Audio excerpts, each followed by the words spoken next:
I made a list, she said, placing it on the kitchen table like a resignation letter. 10 things. If you want this to work, you'll fix them. Just like that. No hello. No warning. Just a folded sheet of paper between two cold dinner plates. I looked at it, then at her. Her face didn't twitch.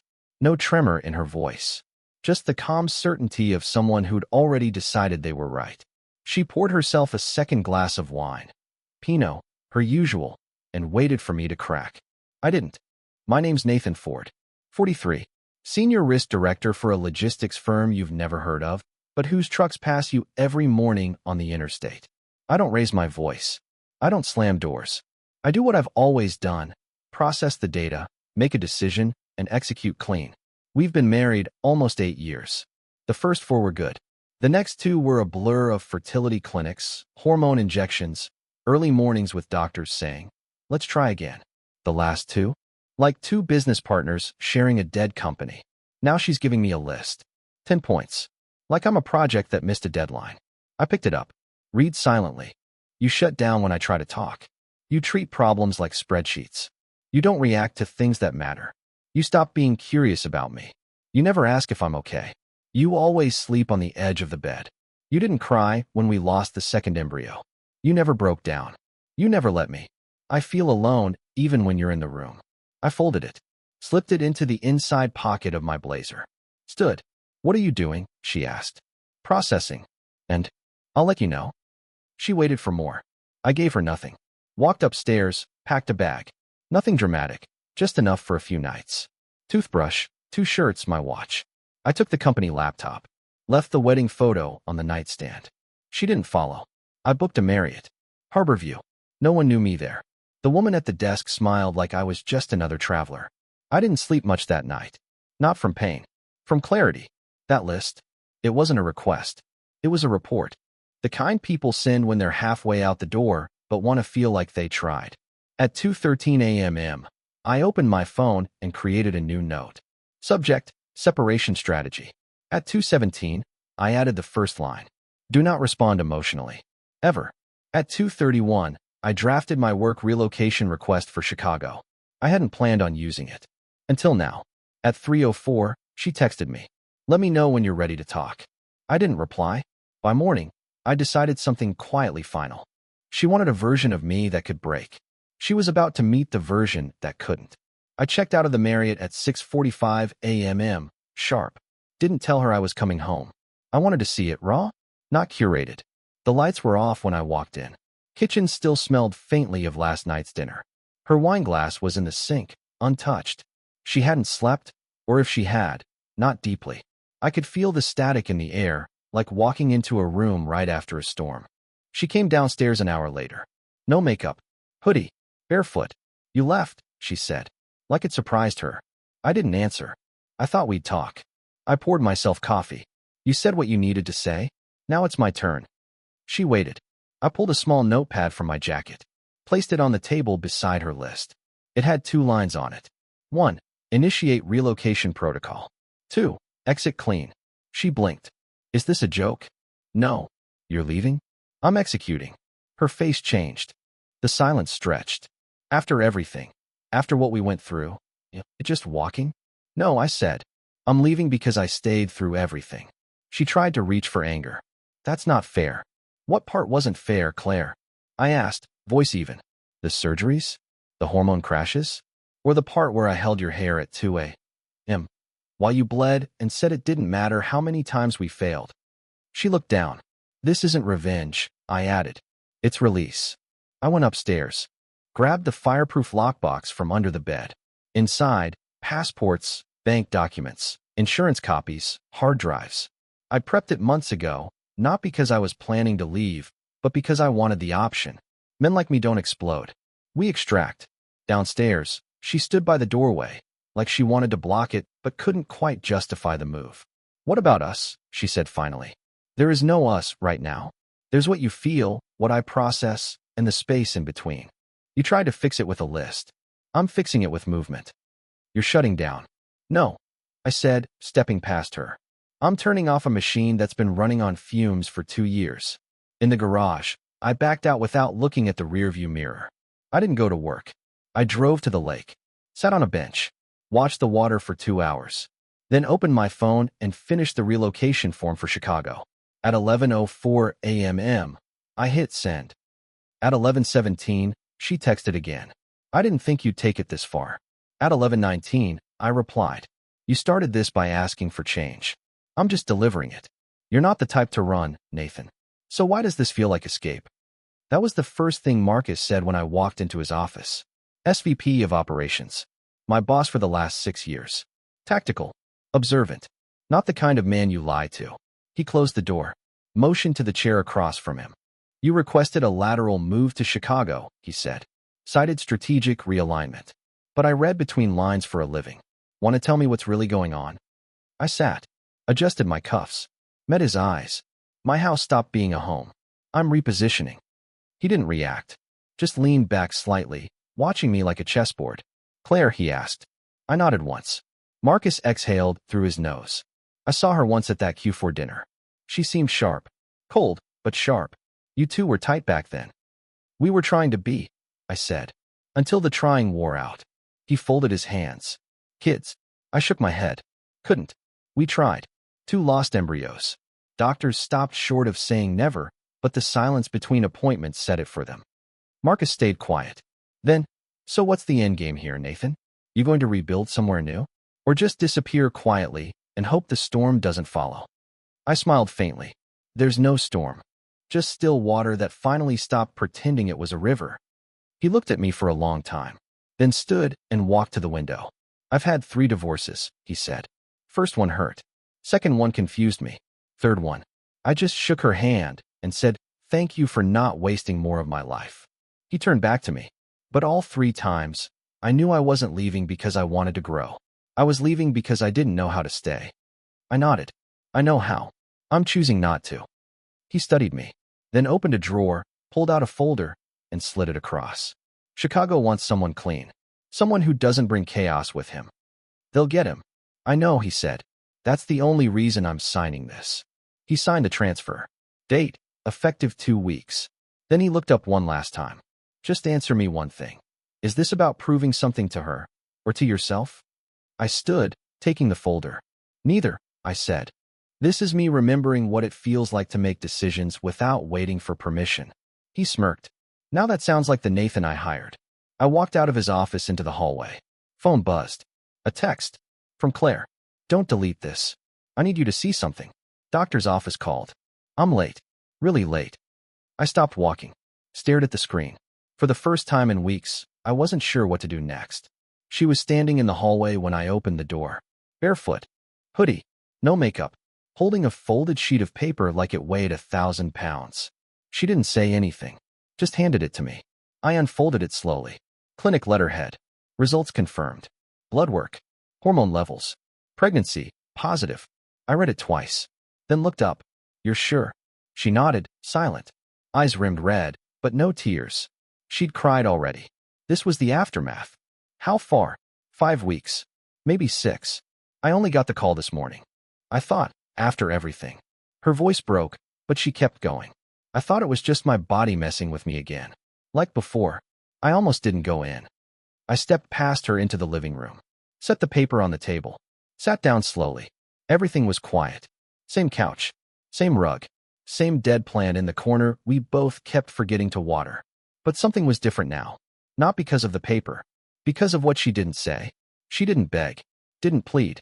Didn't try to use it as leverage. She just stood there. Small. Still. Like someone waiting for a verdict. I looked up at her. You think this changes anything? I don't know, she whispered. I didn't plan this. I didn't expect this. I didn't even dare to hope.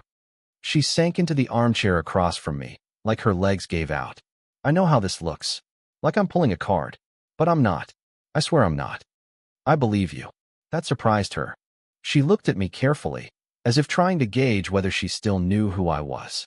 I didn't tell you to make you stay, she said. I told you because you deserve to know. That's it. I nodded. Appreciate the honesty. She laughed once, bitterly. 6 years of silence. And now we're back to civil HR speak. Would you rather I yell? No, she said quickly. Not you. If you ever yelled, I'd know it was over. I leaned back. The list, I said. You still believe in it. She swallowed. I believed you were gone. And I was trying to regain control of something. Anything. And now I don't know if I should hope or shut up and let you walk. I looked down at the paper again. 6 years. 2 embryos lost. 1 miracle. It wasn't a decision. Not yet. It was a recalibration. I stood up, picked up my bag. Where are you going? She asked. Same place I was going, I said. But maybe not for the same reason anymore. She didn't ask what that meant. She knew better. And for the first time in weeks, she didn't feel like a stranger. I drove west. Not to Chicago. Not yet. I told the company I needed 48 hours to finalize transitional logistics. What I really needed was silence. Clean, unfiltered distance. Somewhere between the man I'd become and the man I'd have to be if I went back. I booked a cabin 2 hours outside the city. No TV, no signal, just trees, wind, and the sound of my own breathing. I brought 1 bag. Inside it, my laptop, 2 shirts, the clinic report, and the list she gave me that started this whole unraveling. 10 criticisms of a man who never broke. 10 wounds dressed up as helpful suggestions. I read both pages, hers and the doctor's, back to back. Then I started writing my own list. Not out of spite, out of strategy. I never showed her how much I bled trying to protect her. I carried too much without making space for her to carry anything.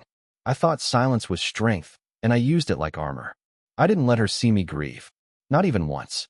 I became efficient at pain, and it made me hard to reach. I gave her presence without warmth. I let routine become a cage.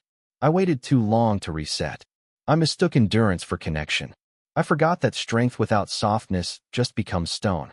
I didn't write it to show her.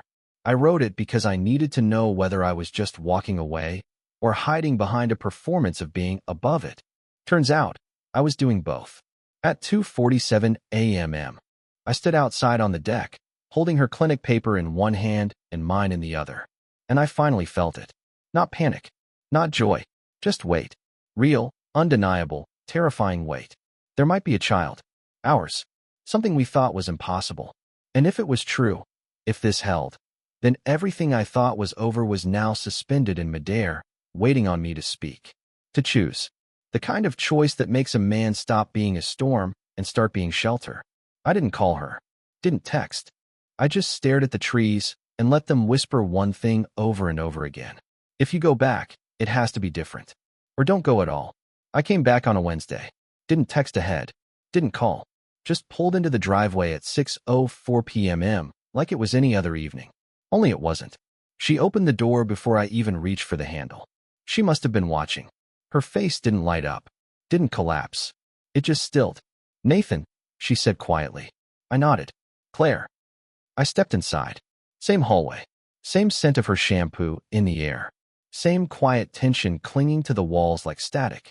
I'm not staying, I said. Not tonight. She nodded. Didn't ask why. That was new. I need to talk, I added. Not about the past. Not about us. About what this looks like if we even try. She stepped aside and let me pass. We didn't go to the kitchen. We went to the office, the only room we both respected, where distractions didn't follow. I sat. She followed. First, I said, if this pregnancy is confirmed viable, then we're talking about a third life in this equation. And I won't compromise for anyone who treats it like leverage. Her mouth opened slightly, in pain, not protest. She nodded. Second, I don't do second chances on emotion.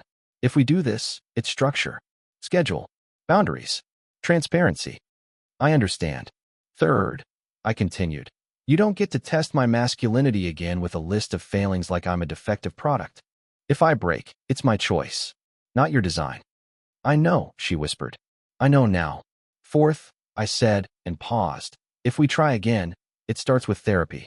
Non-negotiable. One individual, one couples. Both weekly. If you flinch at the first uncomfortable session, we're done. She took a breath. Deep. Measured. I already found a therapist, she said. Started Monday. I looked up. That did catch me off guard. I didn't show it, but I noted it. And fifth, I said finally, if this pregnancy is real, and it holds, that child will never grow up watching two people tolerate each other out of fear. We either build something new, or I co-parent from a distance with precision and full involvement. Claire looked straight at me. No lists, she said. Not again. You won't get another. I leaned back in the chair. You sure about that? She nodded. Then I need one thing tonight. Anything. Truth. Clean. No filter. Why did you write that list? She didn't blink. Didn't stall. Because I knew I was losing you, she said. And I didn't know how to say please don't go without sounding weak. I stood. She didn't follow. Next appointment, I said, I'm going with you. And I walked out. This time, not to leave, but to give her space to prove that she wouldn't. The monitor beeped softly. Then again. A rhythm. Small. Fast. Alive. I didn't move. Just stared at the screen, watching the flicker that didn't exist 2 months ago. Something new. Something real. Claire lay on the table, eyes fixed on the same point. The technician didn't say much, just adjusted the probe, typed something on the keyboard, and nodded. Heartbeat's good. 7 weeks, 3 days. Everything looks normal so far. So far. Those 2 words hung in the air like static. I nodded. Thank you. Claire didn't speak until we were back in the car. Parked. Silent. She stared straight ahead, knuckles wide around the seatbelt. I didn't expect it to feel like that, she said finally. Like a war drum inside me. I glanced over. You scared? She smiled faintly. I thought you didn't do emotions. I don't perform them. Doesn't mean I don't feel. She turned to me slowly. Are you? Yes, I said. But not of the child. She waited. I'm afraid I'll build a bridge just to watch you burn it again. She swallowed hard. I'm afraid, I continued, that you'll retreat the moment this stops being simple. That you'll test me again. Push me to prove something just because I won't scream. Claire didn't flinch. She listened. And for once, didn't defend herself. Instead, she reached into her bag. Pulled out the list. The original one. The one she gave me at the kitchen table. She held it out. I didn't take it. I read it every day, she said. Not because I still believe in it, but because I need to remember who I was when I wrote it. And who was that? Someone who thought control was the same thing as strength. And now I know silence doesn't mean absence. And that calm isn't always distance.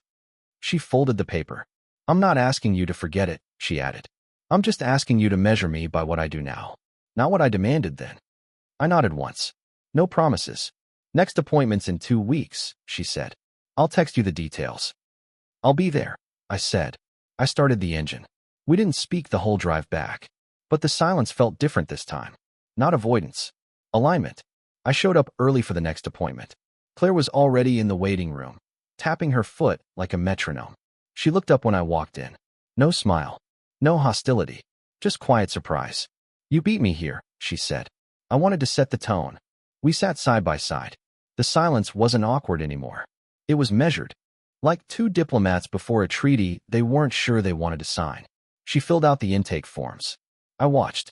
Not because I needed to, because I knew she felt more steady when she wasn't doing things alone.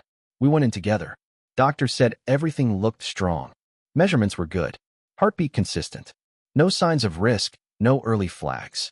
Claire squeezed my hand when he said the word viable. I didn't squeeze back immediately. Not because I didn't care. Because I was thinking about cribs, insurance policies, trusts, estate planning. Because that's how I love. Afterward, we stopped for lunch. Neutral ground. Small cafe halfway between the clinic and the house. She ordered soup. I got black coffee and nothing else. You're still not eating, she said. I'm still calculating. Always calculating. I looked up. Would you rather I fake it? She shook her head. No. Just sometimes I wonder what it would be like to feel what you feel. I stirred the coffee slowly. You'll see, I said finally. But not because I show it. Because I'll build it around you. She went quiet. Then, I've been writing, she said. Not lists. Not attacks. Just thoughts. Pages. Every night. I nodded. Good. I started with guilt. Then fear. Now I'm somewhere between apology and something I haven't named yet. Keep going. She hesitated. I printed them. Put them in a binder. You don't have to read it. I didn't write it for you. You wrote it for the version of yourself you don't want to return to. She blinked. Exactly. I leaned back. Then maybe we're on the same page after all. We left separately. No kiss. No hug. But when she got home that evening, I'd already installed a second monitor in her home office. Organized her prenatal supplements by week. Left a sealed envelope on the table. Inside, a proposed co-living agreement. Boundaries. Schedules. Exit options. Emergency protocols. It wasn't a love letter. It was a blueprint. And I knew, if she understood what I was offering, she'd see it for what it really was. A man who didn't come back for her approval. A man who came back to protect the one thing they'd both stopped believing in. Until now. Claire's best friend, Julia, showed up unannounced. I opened the door and didn't step aside.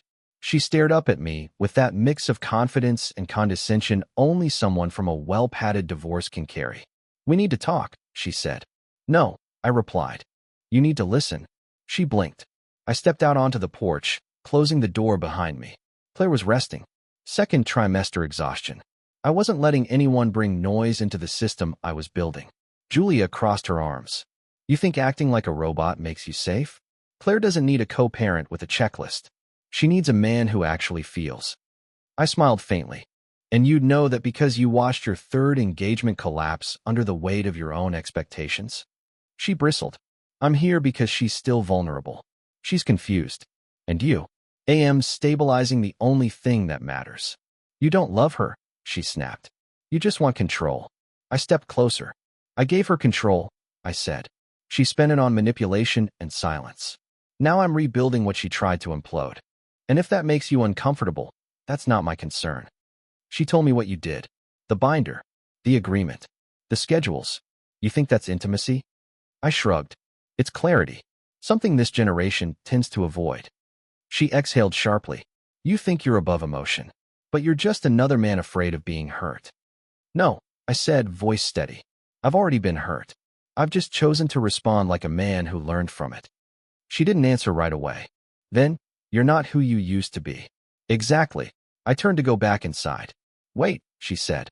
"Just, if she breaks again, will you walk?" I paused. "No," I said. "I'll adapt. But if she weaponizes my loyalty again, this ends. Not with yelling. Not with lawyers. Just silence." She nodded slowly. "Tell her I stopped by. She'll know." Inside, Claire was sitting up on the couch, blanket around her legs, eyes tired but alert. "Julia," she asked. "She's gone," I said. "And?" "She's still fighting for a version of you that doesn't exist anymore." Claire stared at me for a long time. Then quietly, "Neither do you." "No," I said. "I don't." We didn't speak for the rest of the night. But when I walked past the hallway later, I saw her reading the binder again. This time, with a pen in her hand. "Looks like it's a girl." The words hit harder than I expected. The doctor smiled, gesturing toward the monitor. "Clear anatomy. Strong heartbeat. Everything's on track." I nodded once. Said nothing. Claire looked over, eyes searching my face. I held it steady. But something inside shifted, like a steel beam under pressure. Not cracking. Just adjusting to weight I hadn't prepared for. A daughter. Not a concept. Not a someday. A reality. I didn't speak until we were in the car. Even then, it wasn't a declaration. It was a plan. "We'll need to review the security setup at the house. Window sensors. New locks. Full system by third trimester." Claire just nodded. "I'll update the will. Add guardianship instructions. Set up a trust. I'll handle all filings by next week." Still silence from her. Then finally, softly, "You're scared. Of failing her?" "Yes." "Of loving her?" "No." "Of loving her in a world that wants to break girls like glass and turn men like me into statues." She reached over, took my hand. First time since the night I left. No performance. No pressure. Just a hand. "I'm scared too," she whispered. "But I don't want us to survive this. I want us to design it." We drove in silence after that. But it wasn't distance. It was blueprint. That weekend, she moved back into the master bedroom. No announcement. No invitation. Just folded clothes in the drawer I'd left half empty. She didn't ask. I didn't question. We were architects now. That Monday, I canceled the Chicago transfer. Quietly. Without discussion. That Thursday, she added a post-it note to the binder. "Let him love you how he loves. Not how you want to be loved." I didn't respond. Just highlighted the line. By the time week 20 hit, we had a name picked. It wasn't trendy. It wasn't sentimental. It was strong. That night, I stood in the doorway while Claire slept. I watched the quiet rise and fall of her breathing, one hand resting protectively on her stomach. And for the first time since this began, I felt peace not as a finish line, but as a choice. Daily. Quiet. Deliberate. I didn't win her back. She didn't beg. We just removed everything that wasn't real. And what remained was exactly enough. She gave him a list, just 10 simple changes. Guys, seriously. Is it too much to handle?